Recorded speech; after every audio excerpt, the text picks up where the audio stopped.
Saudações filosóficas, neste vídeo vamos falar acerca de uma obra de Descartes intitulada Princípios da Filosofia. Esta obra foi publicada inicialmente em latim, em 1644, e foi traduzida para francês em 1647. Descartes acrescentou-lhe uma carta dirigida ao tradutor, e essa carta serviu de prefácio à obra. Enfim, esta obra foi dedicada à Sereníssima Princesa Elizabeth, ou Isabel, que era filha do rei da Boêmia, e é uma obra que se encontra dividida em 4 partes. Aqui vamos falar apenas da primeira parte, e já é muito. Temos aqui uma edição das edições 70, que tem as 4 partes, traduzidas para português. Temos também aqui uma edição da Guimarães Editores, que tem apenas a primeira parte, e também uma edição da Arial, que tem apenas a primeira parte. Ora, começando pelo princípio, no prefácio destaca-se a importância que tem a filosofia para Descartes. Então, Descartes diz-nos o seguinte: viver sem filosofar é propriamente ter os olhos fechados sem nunca tentar abri-los. E o prazer de ver todas as coisas que a nossa vista descobre não é, de modo algum, comparável à satisfação que dá o conhecimento daquelas que se encontram através da filosofia. É uma excelente ideia de Descartes. Ora, também neste prefácio aparece aquela comparação célebre da filosofia com uma árvore que tem como raízes a metafísica, como tronco a física e como ramos as outras ciências, entre as quais, ou sobretudo, a mecânica, a medicina e a moral. Nos primeiros artigos, a obra está dividida em artigos, portanto, Descartes procura mostrar a importância da dúvida no processo de investigação da verdade. Trata-se, como é sabido, de uma dúvida metódica, radical, hiperbólica, em que se tomará como falsas todas as coisas em que se nota mínima suspeita de incerteza.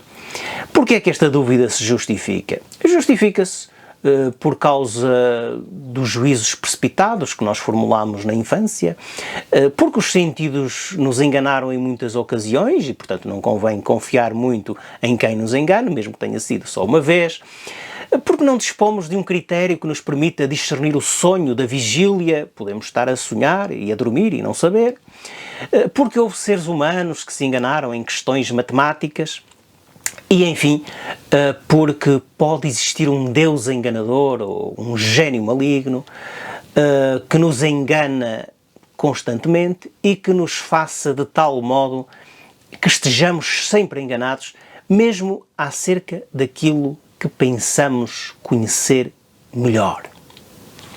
Ora, mas a dúvida tem um resultado positivo.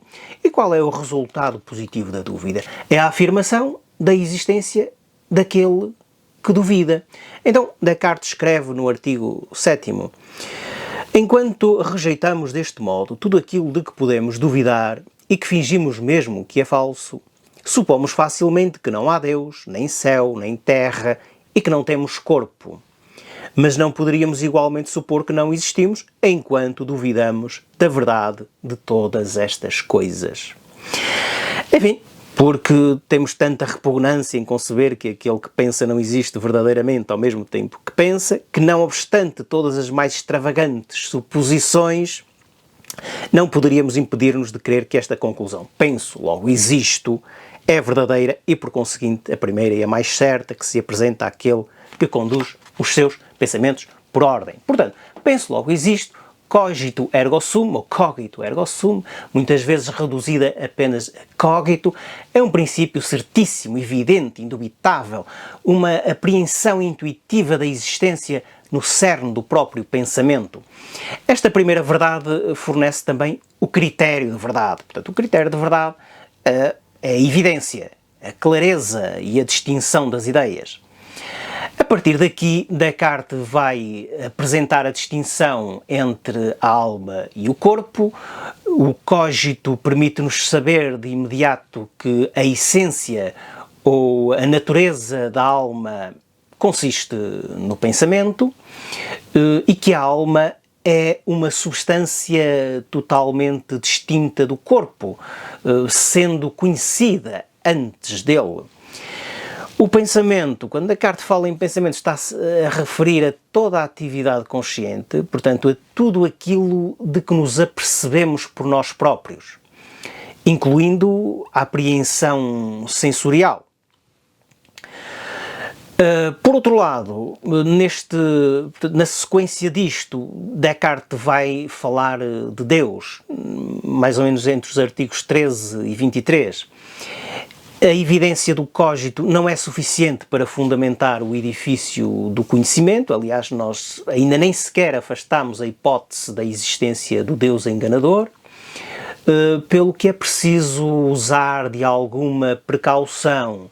E, enfim, o sujeito pensante, não poderá ter nenhuma ciência certa, como Descartes diz, ciência certa, até que conheça aquele que o criou. Ora então, tomando como ponto de partida as ideias que estão presentes no sujeito pensante, em particular a ideia inata de um ser omnisciente, todo-poderoso e extremamente perfeito, ou seja, a ideia de Deus, Descartes vai procurar demonstrar a existência de Deus.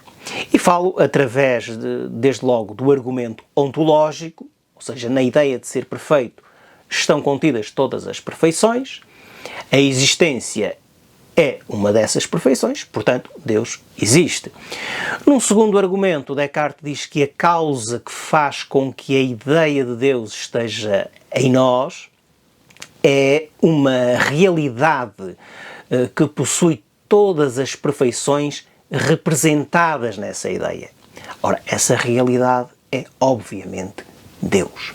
Num terceiro argumento, Descartes conclui que o autor ou a causa da existência do ser pensante, que é um ser finito, contingente e imperfeito, essa causa é Deus, criador e autor de toda a realidade e por meio de quem todos os seres subsistem. Esta ideia de subsistência remete-nos para a doutrina da criação contínua. Ora, sendo perfeito, Deus não é enganador, não pode ser enganador, e é, no fundo, a garantia da verdade das ideias claras e distintas. Portanto, Deus é o princípio absoluto do ser e do conhecimento. Depois disto, Descartes vai falar sobre a revelação e vai dizer que o conteúdo da revelação não deve ser posto em dúvida, ainda que tenhamos dificuldade em compreendê-lo. Vai também salientar a distinção entre o infinito e o indefinido.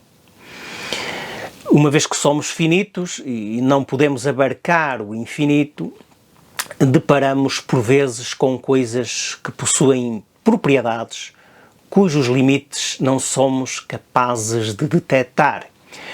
Por isso devemos considerar essas coisas como indefinidas e não como infinitas. E porquê? Porque assim reservamos o termo infinito apenas para Deus. Só Deus, de facto, merece essa qualificação. Ora, na sequência disto, Descartes vai dizer que Deus não é responsável pelos nossos erros. Nós erramos quando a vontade, que tem uma extensão maior do que o entendimento, decide consentir em juízos formulados pelo entendimento, mas que não são evidentes. Descartes vai referir-se também ao facto de sermos incapazes de compreender cabalmente a coexistência da pré-ordenação divina e da liberdade humana, embora a liberdade humana seja evidente. Neste ponto, Descartes vai também efetuar uma distinção entre o conhecimento claro e o conhecimento distinto. Então, qual é essa diferença? Descartes vai dizer o seguinte: chamo claro aquele conhecimento que é presente e manifesto a um espírito atento, e distinto àquele conhecimento que é tão preciso e diferente de todos os outros que só compreende em si o que aparece manifestamente àquele que o considera como convém. Isto é uma frase bastante rebuscada e, portanto, vale a pena pensar sobre ela, nem que seja só pelo facto de ser uma frase bastante rebuscada. Nos artigos seguintes, Descartes vai dedicar-se a classificar tudo o que se apresenta ao nosso conhecimento de modo claro e distinto. Vai falar do termo substância, que não é unívoco a respeito de Deus e das criaturas. Vai também dizer que cada substância possui diversos atributos ou propriedades.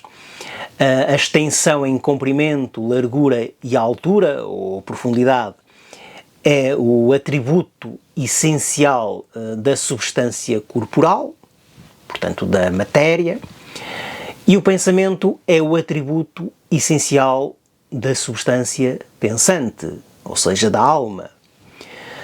Apreendendo os atributos, podemos ter ideias claras e distintas a respeito de cada substância, inclusive da substância incriada, ou seja, de Deus. Descartes vai também falar dos universais e adota a perspectiva daqueles que consideravam que os universais só existem na nossa mente. Apresenta ainda três espécies de distinções: a distinção real, a distinção modal e a distinção de razão. Analisa as sensações, as emoções, os sentimentos, as afecções e os apetites, dizendo-nos que não é correto pensar que eles correspondem a alguma realidade objetiva e exterior ao pensamento. Nos artigos seguintes são analisadas as diversas causas do erro, enfim, os preconceitos da infância, a dificuldade em esquecer esses preconceitos, a fadiga a que está sujeito o espírito quando se concentra em determinadas análises, sobretudo, enfim, a reflexões muito abstratas, e as insuficiências e ambiguidades da linguagem. Por fim, Descartes vai fazer um resumo dos princípios mais importantes do conhecimento humano. Enfim, esta obra é importante, é uma obra que vale a pena ler e que nos dá, no fundo, uma panorâmica do pensamento fundamental de Descartes. E por hoje é tudo. Ponham like, partilhem o vídeo, subscrevam o canal, deixem também os vossos comentários se acharem oportuno e até à próxima.